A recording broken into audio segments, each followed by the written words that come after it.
Well, hello. I'm Carl Franklin from Connecticut in the United States, and I've just started a ketogenic diet that's a high-fat, low-carbohydrate to take care of my metabolism. I do have metabolic syndrome, and my doctor approves. Yeah, hi, I'm Richard. I'm Richard Morris in Canberra, Australia.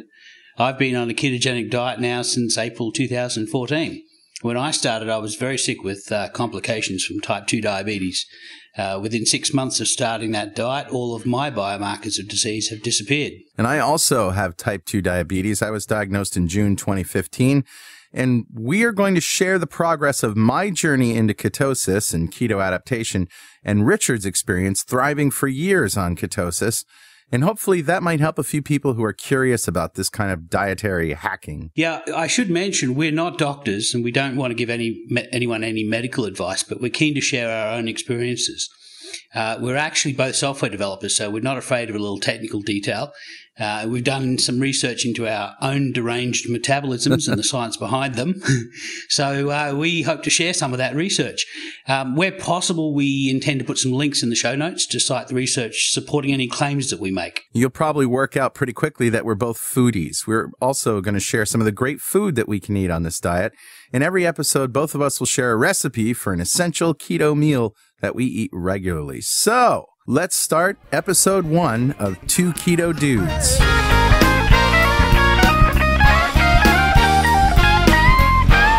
And we're going to start with my progress, and we're going to call this episode The Flu Show. Awesome. So let's start with what a ketogenic diet is. Okay. The essence of a diet is getting you enough energy to be able to do all the things that you want to do during the day, as well as making sure that you have all of your essential nutrition. But the bottom line for a diet is making sure you have energy.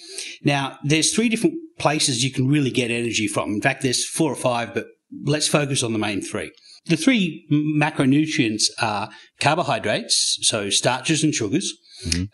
We've got proteins, and which is basically what we maintain our body with, and fat, which is how we store energy for a rainy day. And it's the most dense form of energy that we can have. So if you have a gram of carbohydrate, a gram of protein, and a gram of fat, you're going to be getting the most energy when you eat the fat. So there's an order in which your body likes to deal with these things, fats, carbohydrates, and proteins. What is the order? Carbohydrates is basically the primary fuel for our body.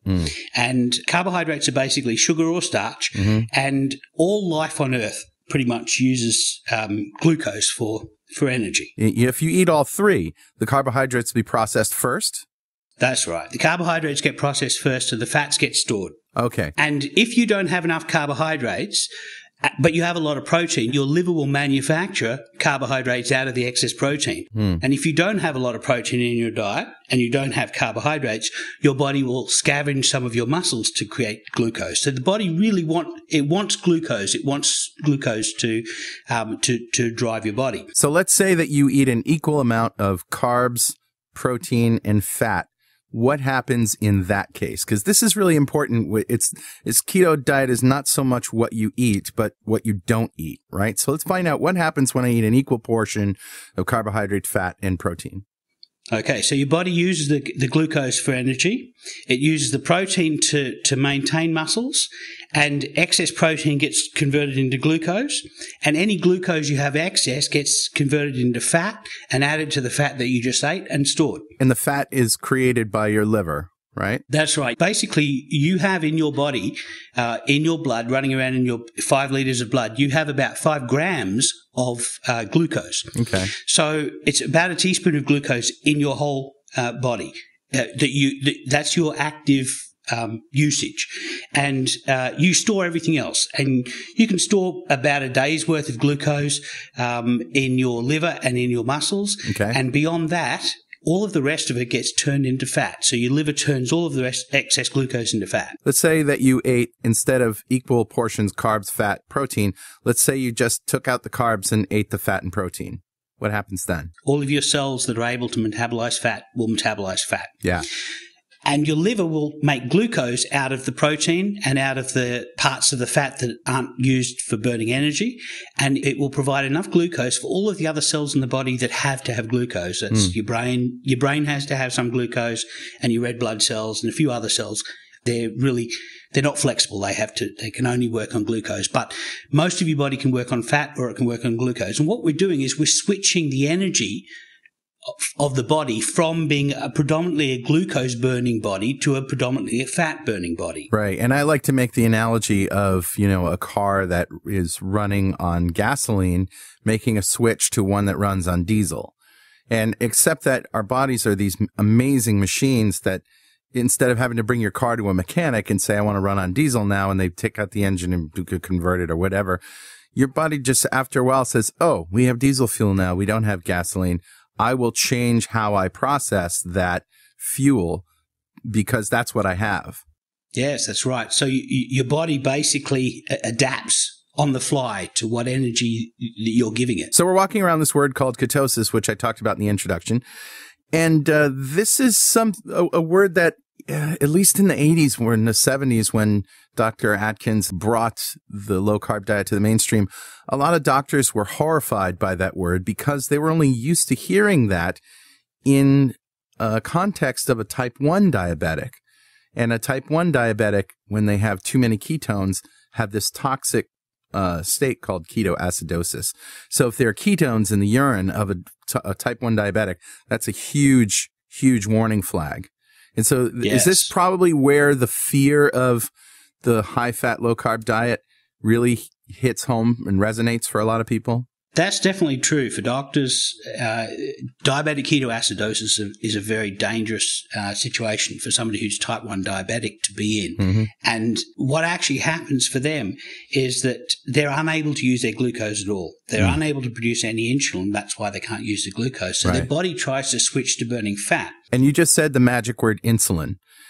We talk about people like us, big guys, having metabolic syndrome, which includes insulin resistance.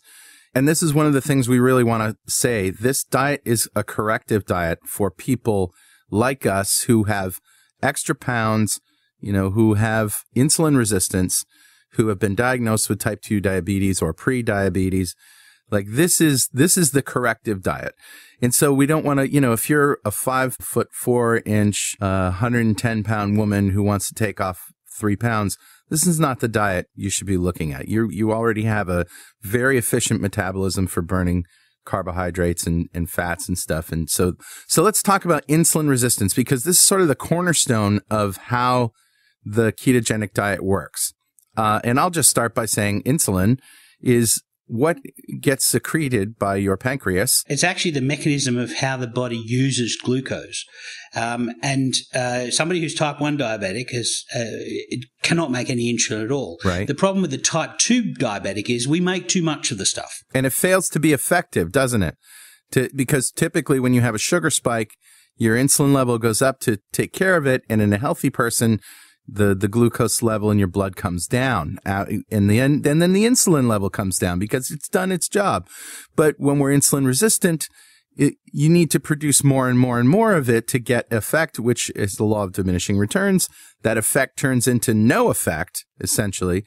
And now your blood sugar is always really high. And that's what's leading you to type 2 diabetes. Yeah. Insulin is normally released in a pulsatile manner, short, sharp pulses. And we produce a lot of it. Too much. Type 2 diabetics produce more insulin than most people, and we don't use it very efficiently. And so what ends up happening is we make a lot of it. And the other problem for type 2 diabetics is 3 hours after we eat a meal full of carbohydrates, we've produced so much insulin that it starts driving our blood glucose low to below where the body feels comfortable having it. And then we start getting hypoglycemic events where you basically need to go out to get a candy bar stat because you're so hungry. Right. So it's an extreme on both sides. High blood sugar. It's a roller coaster. Whereas if we were normal, the insulin would secrete, the glucose would immediately come down, and not immediately, but over half an hour or so. And then the insulin would drop back to a normal level. That's right. And so doctors know that high insulin levels is really the reason why we get fat, isn't it? Yeah. When there's insulin in the blood, your fat cells hold on to all the fat and they go grabbing any glucose in the blood and turning it into fat and storing it inside themselves. In a high insulin environment, you hold on to fat, you store all of your fat and you try to consume all of the glucose, because the body really emits a lot of insulin when the glucose is too high, and both insulin and glucose are bad to have in large amounts for a long time. Insulin, for example, is a precursor to atherogenic plaques, and one of the reasons why type 2 diabetics have 4 times the risk of having heart attacks of normal population is because of that, because we have high insulin for so long that it ends up doing vascular damage. In fact, most of the problems involving diabetes are all vascular. They're all things like not being able to feel your fingers, or losing feet and what have you, and kidneys not working and losing your eyesight. This is all because of vascular problems caused by diabetes. So getting back to this fear of fat, it all comes from one study that was done very early on in the 20th century. And this study essentially made a correlation, not a causal, definition, but a correlation between high fat in the diet and heart disease. Yeah. It basically was called 5 countries, and then it was 7 countries. And it looked at countries that ate a lot less fat, like Japan. And then it looked at countries in the West, like the United States and Western Europe and things, and Australia, that did consume a lot of fat in their diet. And the conclusion was that if you eat fat, you will be sick. They did not account for, let's say, the Inuit, Eskimo people, who live completely on fat and protein and have no obesity and no heart disease, essentially, and the Maasai, the African warriors who simply eat meat and blood and no vegetables, and they're like the tallest, thinnest. So now people are saying, oh, well, that's genetics. So studies have been done that separates out by basically taking a Maasai warrior and moving them to Europe or Australia or the United States. I don't remember what it was. But after living in the West, the Maasai would slowly put on weight and become more sick. And so this study, and it was Keys, right? That's Ansel Keys, right? Ansel Keys. And this is the cornerstone of guidelines of the food pyramid, which is mostly grains and all that stuff. And to this day, they are still touting this diet, and yet we're getting sicker and sicker and sicker. And the scientists in the last decade have noticed this and said, well, wait a minute, something must be terribly wrong with this diet that we're missing. Yeah, we're getting more obese, we're getting more heart disease, we're getting more diabetes, we're getting all of these metabolic problems happening. And at the same time, if you look at the stats over the past 40 years, we're eating more carbohydrates because that's what we've been told. You've got to eat a lot of whole grain carbohydrates. Yeah, and less fat. We're eating less saturated fat. We're eating less milk fat, butter. We're eating less red meat. We're eating more chicken. Lean chicken has gone right up. So here's what the science proves, and we will talk about that in another show. But here's what it proves, is that, yes, if you eat a lot of fat with carbohydrates, you will have problems. You will be sick. But if you eat just carbohydrates and very little fat, you will also be sick. All right, so we're talking about eliminating the carbohydrates. And of course, you need calories to survive. So it comes in the ketogenic diet mostly from fat and some from protein. So that's basically what we're talking about. It turns out, and science proves this, that eating fat does not make you fat. In fact, it's the opposite, as long as you're eliminating carbohydrates. That's right. It kind of makes sense, and we want to leap to an intuitive conclusion that, oh, sure, if I eat fat, I get fat. That really makes sense. Yeah. But if you think about it, if you eat your greens, you don't turn green. But if I eat carrots, I might turn a little orange. You might turn a little orange, yeah. The reality is, if you eat carbohydrates, you become very good at storing fat. Yeah. If you eat fat and make predominantly fat, your body adapts and becomes very efficient at burning fat. We give our body mainly fat. That's where it gets all its energy from. It becomes very efficient at burning fat, and at that point, the body doesn't really care if it's fat that's on your plate or it's fat that's on your love handles that you put on there a decade ago. Right. Our bodies actually are really good at burning fat. That's why they store it for that primary fuel source. So now, in order to get to that state, there's 2 stages, isn't there? The first stage is ketosis. And this is where your body, instead of using burning glucose, will burn the fat either that you eat or, after it's repleted that, it will burn the fat around your midsection.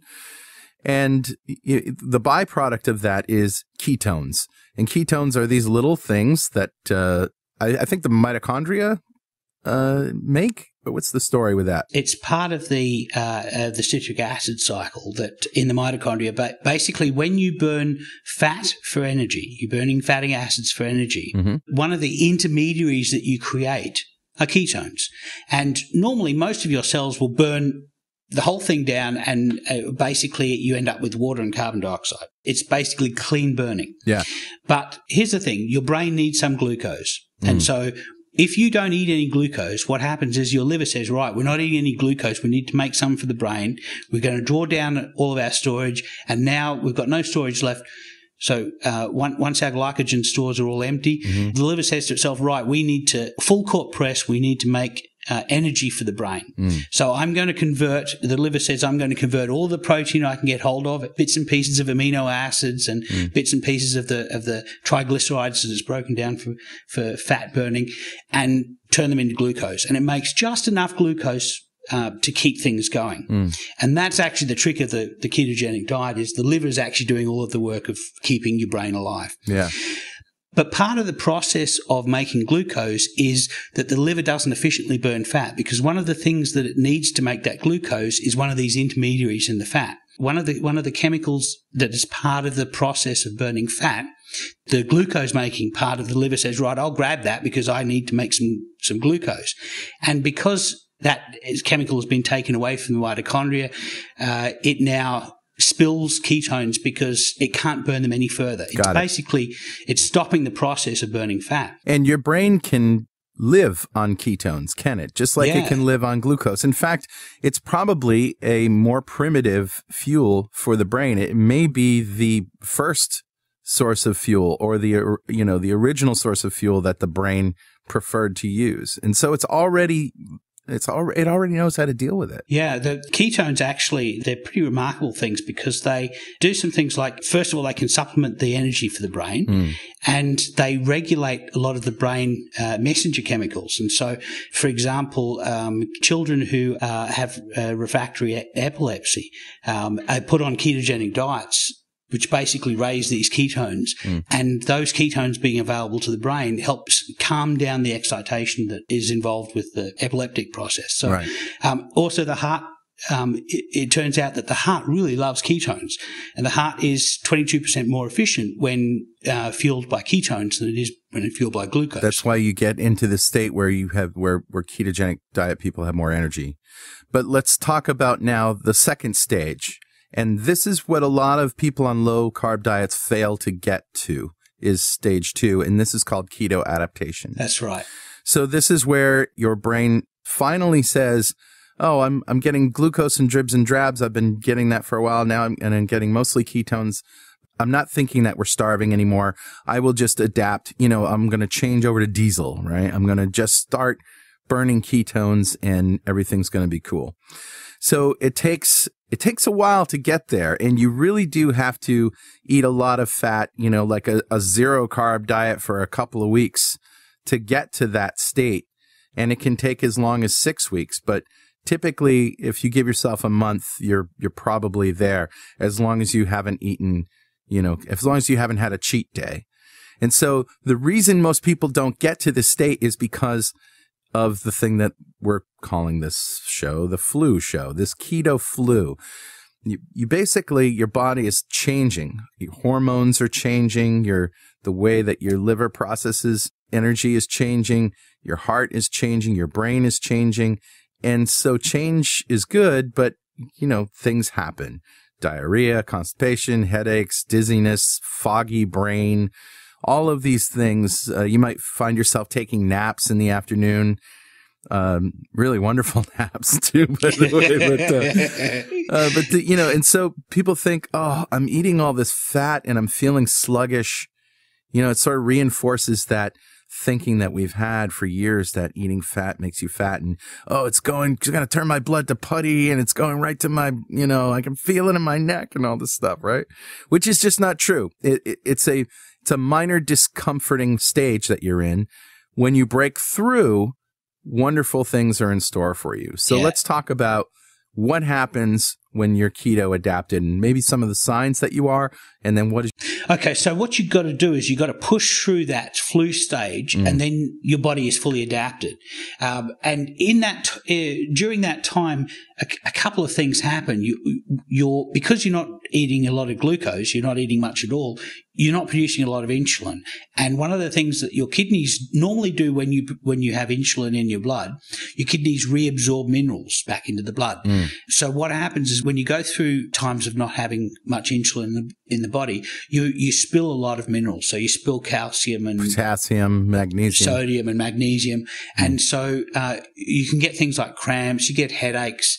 The other thing that is interesting is that in the first, and one of the reasons people really like the keto diet but don't stick with it for more than a week, is in the first week you draw down all of your glucose stores. Yeah, they call it water weight, and the reason is glycogen, which is your storage in your cells, contains, like, it's water 3-to-1, right? There's a lot of water. And so when you deplete that, you just drop, you know, a few kilos, 10 pounds, 20 pounds within the first couple of weeks, and people are like, hey, this is really good. I mean, but that happens when you restrict your calories too. Yeah, that's right. But the thing is that people see that they've lose about 5 kilos, and all of a sudden that, you know, they take a victory lap and go have a nice carby meal. Yeah. And they put themselves right back into the problem again. Right. So you need to push through. Yes. You need to be aware that you're going to have these cramps and headaches, and you need to increase your salt intake. Yeah, and not only increase your salt intake, but take some potassium, magnesium, calcium, the minerals. Those will help. And one of the things they prescribe is bone broth, or simply put, you know, soup made with bones. That's right. I mean, in fact, I'm making some right now with chicken wings. I get an old slow cooker and put in a kilo of chicken wings and a little bit of water, and I run it for 36 hours. And in the end, what happens is put a little bit of a tablespoon of vinegar. It helps to leach the minerals out of the bones, and then strain it and basically drink that as like a chicken soup, which is, and it's awesome because it's all of the collagen in the skin and in the actual gristle and bits of the wingtips all turns into gelatin. If you take some of this bone broth, put it in a glass and put the glass in the fridge, you come back an hour later, you turn it upside down, and it's just solid. It's just turned to jello. Yep. It's turned to chicken jello. So that's right, yeah. The flavour of that is very, very fulfilling. So you'll get moments where you, all of a sudden, you have a lot of energy. Yes. You were saying this to me the other day. Oh, yeah. I don't know what I was doing. I was just sitting at my desk, you know, because that's what I do, and I'm working. And all of a sudden, I just get this urge to run. I feel like, and it's not like a stress run, like a fight or flight kind of thing. It's like, I want to get up and move. I want to go for a walk. I want to go run. But then you'll find that if you're not fully keto adapted, and that happens, you'll run for maybe 10 minutes and you'll be exhausted. But you still can do it. You know, it's just amazing. And then, of course, once you are keto adapted, the energy lasts for a long time. And then essentially what you're doing is burning your fat that is stored in your body as fuel. You can go long periods of time without eating. And there's evidence of people that have run marathons on fasting, not even eating, not, you know, maybe drinking bone broth or something or water and not being hungry. Can you imagine not being hungry? This is one of the things. This is one of the things that drives people away from the low carb diet, because it's like an itch, isn't it? It's, you know, when you have poison ivy or something, you love to scratch it. Oh, that feels so good. All right, well, let's take the poison ivy away. And they're kind of like, no, but it feels good when I scratch it, right? Okay, that's true. But it's poison. Take it away, and then you'll be calm. So when you're keto adapted, these are the things that you can look forward to. A loss of appetite. You can eat when you want because you're actually hungry, not because you are emotional or anything like that. no mood swings. Your mood will become stable. An incredible store of energy when you need it. If you want to go out for a run, you can go out for a run. You're not going to be starving when you get back. Here's another thing about the ketogenic diet that we haven't talked about is and you probably know this because you've done all the science, there's a receptor or a trigger chemical that tells your brain, I think it's leptin, that tells your brain when you're full or when you're hungry. And when you're eating carbs, insulin blocks it. So insulin blocks it. So when your insulin is high, your guts are telling your brain, I'm not full. Keep shoveling stuff in. And then the brain never gets the signal. The brain's like, hey, what's going on down there? Oh, it looks like you need more food because you haven't said stop. So I'm going to want more food. And this is the carb cycle, right? And people find themselves on this cycle over and over again. And they think they're starving, and it feels so good to satiate it with a pizza or a grinder. It's a submarine sandwich. We call them grinders up here in the Northeast. Sure. But then when your insulin levels are low, that receptor actually works. You can sit down and have a cheeseburger with oopsie bread, which is my recipe for today. Or you can have, some chicken wings that you can order anywhere at any restaurant, some buffalo wings or something. And after you eat half of what you normally eat, you're like, oh, I'm full. And by full, I mean, like, if I eat any more, I'll be nauseated. Yeah, and it actually happens before you get physical capacity in your stomach. Right. I went to my doctor before all this happened, before I went keto, and I was very sick. I was diabetic, and I was obviously eating too much. And although I was eating the food pyramid, I was eating several pyramids. So pyramid for breakfast, the pyramid for lunch, pyramid for breakfast, pyramid exactly. for dinner. And I went to my doctor and I said, I've got to have it. There's got to be something wrong with me. I must have a tumor in my belly that is driving something, because I eat so much to the capacity of my stomach and I'm still hungry. I still have the urge to eat. And the only thing that's stopping me is I am physically filled to the scuppers. Yeah. And so, my doctor at the time didn't really have a solution for me. You were lucky that your doctor approved your ketogenic diet. Yeah, she's great. My doctor was going to put me on, he was going to take me up to the next level of diabetic medication. Which was, had a risk of cancer or something, right? Yeah, pancreatic duct cancer. What was the medicine? It was Januvia. Okay. I had a look into it, and there was a UCLA cadaver study that found an abnormal number of pancreatic duct tumors on people who took this drug. And so I basically panicked. I went through the Kubler-Ross stages of, denial and anger and all this kind of thing. And I got to bargaining, and I said to the doctor, I said, look, give me 3 months, take my metabolic biomarkers today, and give me 3 months, and we'll take my biomarkers again. And if I can't fix them, I'll take whatever drug that you want me to. Yeah. And at the time, my HbA1c was 7.5, and 3 months later I came back, it was 5.5. And then 3 months later, he didn't believe it. He said there's something wrong, that you cannot drop from a diabetic level to a normal. In fact, it wasn't even high normal. It was middle normal level. Anything under 6.5, he would have been happy with. I was at 5.5, and then 3 months later, he had me come back and do another HbA1c, and I was 5.2, and then I did another one 3 months after that. I was 5.2, and he said to me, I don't know how you've done it, but you've just cured diabetes. So, it's as far as he was concerned, it's only progressive illness. So this is great, because we're doing this 3 weeks after I've started the keto diet, and let me tell you where I started, where I am today. And then, I'm also getting my stats checked, my blood work done on April 8th. So we'll come back and we'll find out how I did. In June of 2015, I was diagnosed with type 2 diabetes. I took my vitals on September 3rd, 2015, and here's what they were. My A1C, which is your sort of standing 3-month average level of blood sugar, it's a very good, steady number, 7.4. So I was just above you, okay? HDL, 42. That's good cholesterol. LDL, bad cholesterol, 90. Triglycerides were 335, dude. Wow. That's really high. So I'm like in immediate danger of a heart attack, right? Or a stroke.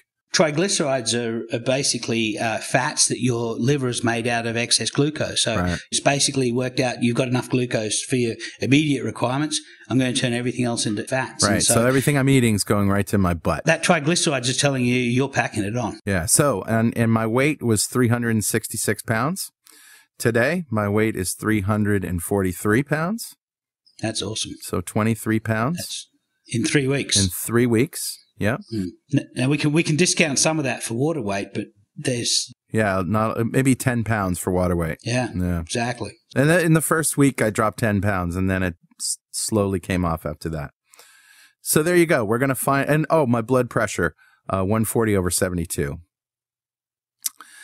So we're gonna find out as we go on, how we're doing on this. And I am eating the standard ketogenic diet, which is very trace amounts of carbohydrates. So I'm only getting it from green leafy vegetables, occasional nuts, but very rarely.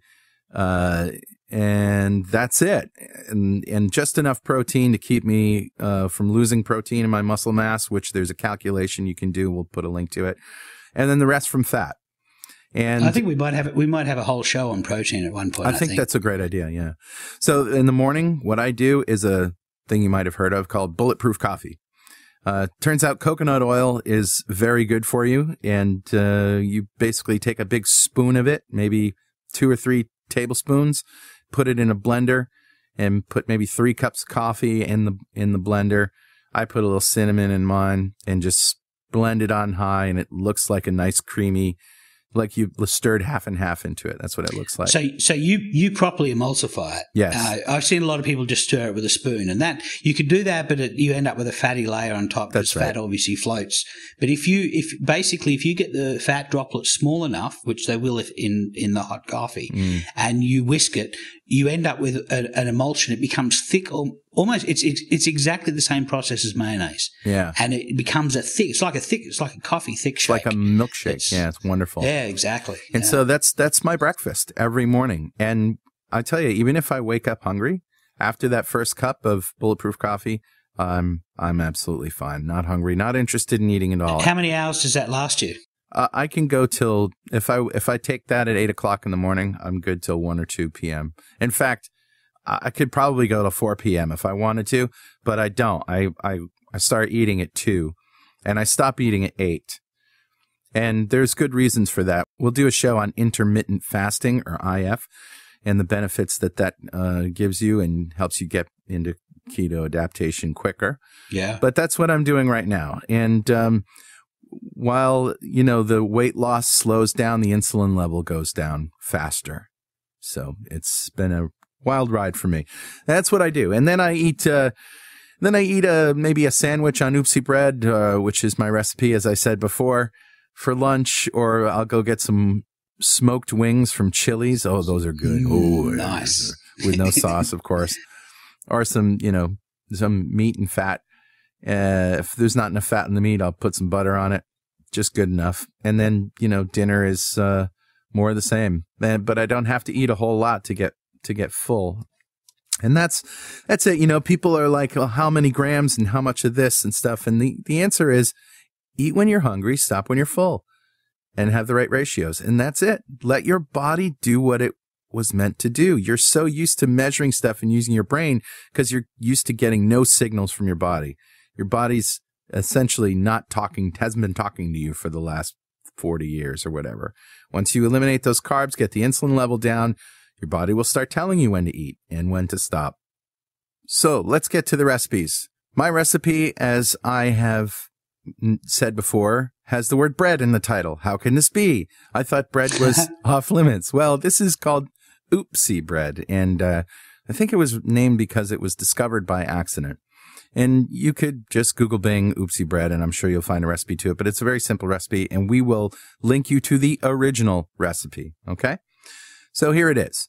You need 3 eggs, and you need 3 ounces of cream cheese, and you need a mixer, like an automatic mixer. A hand blender may not work for you. So you separate the whites and put them in a bowl with a pinch of cream of tartar, which is a white powder that you can get at any grocery store. And by a pinch, I mean one pinch. That's it, just a little bit. And now you're going to beat the egg whites until they are really, really, really, really stiff. And I mean like 7 minutes. So, Wow. Yeah, 7 minutes. You beat the bejesus out of them. And after you've done that, you probably want to scrape them out of the mixer and put them in a bowl, wash out your mixer, and put in the egg yolks and 3 ounces of cream cheese. Cream cheese comes in 8-ounce packages, so a little less than a half, and you've got, or 3/4 of a half, actually, and you've got it. You can also use a scale, which is what I do. I put the egg yolks in there, the cream cheese in there, and beat the bejesus out of that, too, until there are no more lumps, scrape down the bowl, whatever. By the way, your oven should be on 300 degrees Fahrenheit. So 300 Fahrenheit, that'd be about 150 Celsius. Great.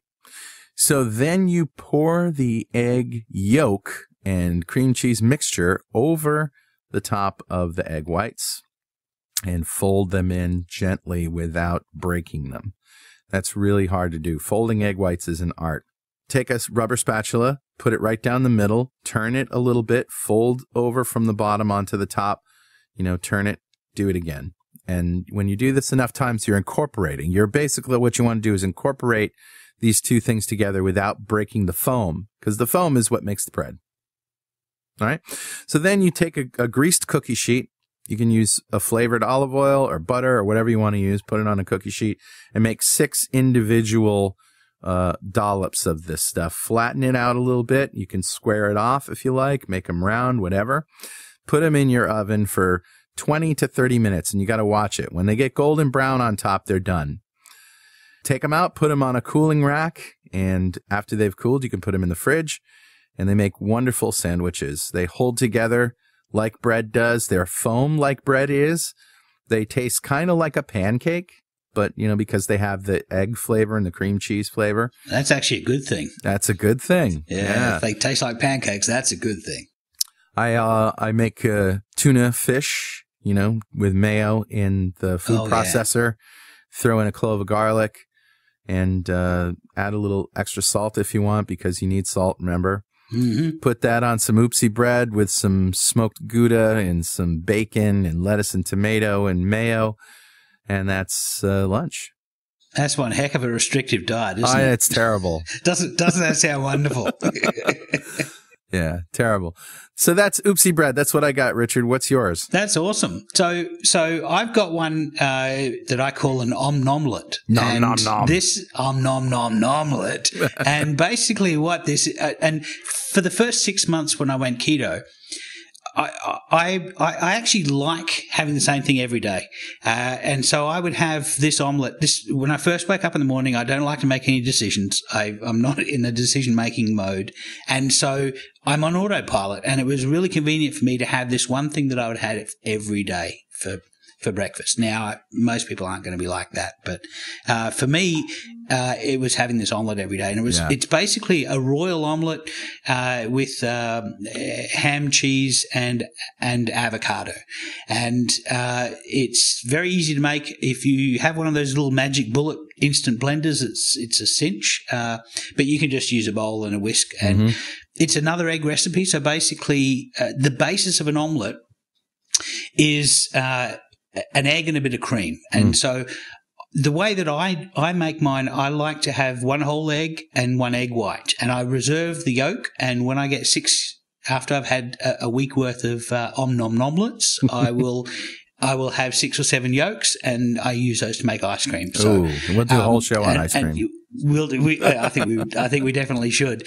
I do bacon maple smoky ice cream. Oh, man. One of my ice creams. So that I think that could be a show all by itself. Yeah. Anyway, so we have so I have an egg and an egg white, a whole egg and an egg white, and about a tablespoon of heavy cream. And this is something we get in Australia. We call it pure cream, and I think you call it heavy cream. In heavy America. Cream in America. There's also whipping cream. There's a little bit of difference, but not any difference in carbs. So just go for heavy cream. Yeah, sometimes whipping cream has some starches to help it gel. So sometimes it's useful just to check the nutritional panels, and whichever cream has the lowest carbohydrate content, that's the one you want. So I throw that in a magic blender, in a bullet, and put in a little bit of salt and whisk it up, and I get a hot pan. Now, a lot of people use omelette pans, which are really thin. They got a really thin edge and they're light, so you can flip the omelette very easily. But I really like cooking with a cast iron, so I've got myself an Osfont cast iron. I love cast iron. Yeah, absolutely. So I get that thing rolling. I get it building up a lot of residual heat, and I have a ceramic container on the side of my stove, and every time I cook bacon, all the grease that's left over I pour into that ceramic container. I call that my strategic grease reserve. I love it. So every time I go to start cooking, I don't start cooking with a dry fry pan. So I'll go to the strategic grease reserve and I'll get a teaspoon of old bacon fat and I'll start off with that. And so I'll get the pan nice and hot, and the little bit of grease in there sort of lubricating it nicely, and then I'll pour the eggs in, and I might, sometimes I can chop a bit of parsley or some chives or something just to make it look a little bit fancy, but most times I just put just straight egg and cream. That's great. And, omelets are a palette on which you can put any sort of thing, like a pizza. Yeah. Yeah, absolutely. Now, the one that I predominantly make is ham, cheese, and avocado. And the reason I do that is because I've got an avocado tree, so I have plentiful access to avocados, and they're such a wonderful fruit. It's one of the few fruit that actually have high content of fat and a fairly low content in carbohydrates. So, and I've heard of people just taking an avocado, making slices in it, with a knife, adding a little salt, a little lime, maybe a little garlic powder or something, and it's sort of like guacamole without having to mush it up, and then just eat it with a spoon. Yeah. In fact, the other day we just took those slices of avocado and fried them in bacon grease, and it just, the texture of those is crispy. It's almost like a potato chip. Really? It's like guacamole on the inside. It's just so good. Well, I got to try that. You definitely have to try that. So anyway, so while I'm cooking one side of my omelette, I'll be chopping up, say 10 grams of smoked leg ham, and I'll get 15 grams of grated cheddar, or I'll grate some, and about 20 grams of avocado, and that I find is a nice ratio. And so basically, once the top of the omelette starts to set, so you can see the egg has set, it means that when you flip it, you're not going to have any liquid there. So I use a spatula to flip it over. Basically, you want to get it just when it's set, and that means the base has probably just got to the right consistency. And that means when you flip it, you're not going to get liquid flying everywhere. The bit that you cook first, the one that's closest to the fry pan to start off with, is going to be in the inside of your omelette. So you don't want it really overcooked. You want it to be quite pliable. Got it. And then so you flip it over, and then if your fry pan is a circle, you divide it into thirds, and in the middle third you put all of your ingredients, and then you turn over each of the other sides over the top of the ingredients, and then you just let it sit there for a bit until you feel the base has been cooked enough for your preferences, and then I flip it over again just to get it one more cooking, and then straight onto the plate. Great. And I had that every day for almost 6 months. Sometimes I didn't always have avocado and ham. Sometimes I had leftovers of something we had the night before. As you say, it's a palette. It's a palette that you can make whatever you want on. So, Well, Richard, before we sign off, just tell us briefly how much weight you've lost and how long it took. Okay, so I started out at 300 pounds. I'm obviously I'm Australian. I lived in America for 10 years, so I'm totally screwed up when it comes to weights and measures. But I was about 300 pounds. In the 6 months, I lost about 70 pounds. Wow. And I've put on about 10 pounds in the over a year since. In April, it'll be 18 months since. So it'll be 2 years on the diet. The first 6 months, as I say, lost all my weight, and then other people who did it with me, like my partner Julie, she lost weight continuously for 2 years, and she lost less than me. Right. She doesn't have type 2 diabetes, so her particular her response to the diet was entirely different to my response to the diet. Well, that's great. I guess we'll leave it right there for today. Thanks for listening to Two Keto Dudes. You can check us out at twoketodudes.com, and we will post all our show links and notes there, and we'll see you next time. See you next week, Carl. Bye.